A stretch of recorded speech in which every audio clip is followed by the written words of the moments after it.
শেষ হয়ে হইল না শেষ। জানেন বন্ধুরা, আমার বাড়ির কাজ শেষই হচ্ছে না, কত যে কাজ বাকি তার কি বলবো।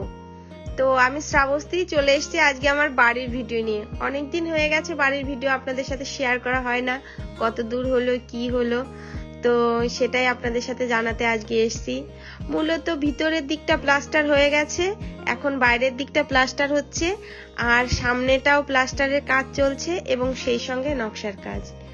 আর একটা জিনিস যেটা হচ্ছে, ভেতর যেহেতু প্লাস্টার হয়ে গেছে সেখানে এখন টাইলস বসানো হচ্ছে। সে টাইলস বসানো একটা ভীষণ সমস্যা, জানেন তো, আওয়াজে কোথাও এক ফোঁটা দাঁড়ানো যাচ্ছে না। টাইলস গুলো যখন কাটছে সে আওয়াজে কান পাতা দেয়। তা আমি একটু বসে নিরীক্ষণ করছি, যদিও বুঝবো না আমি কিছুই, তারপরেও একটু বিজ্ঞর মতো বসে একটু নাড়াচাড়া দিয়ে দেখছি কোনটা টুকটাক করছে কোনটা কি আছে। যাই হোক, এই যে একটু দেখে শুনে নিচ্ছি। টাইলসটা কেমন হলো আপনারা একটু জানাবেন। হ্যাঁ, আর ওইদিকে কিন্তু ছাদের কাজে চলছে, ছাদের চারপাশটা প্লাস্টার হচ্ছে, আর এটাকে জল ছাদ বলে ওদের ভাষায়। এই ছাদটাও একটু প্লাস্টার করা হবে, কেননা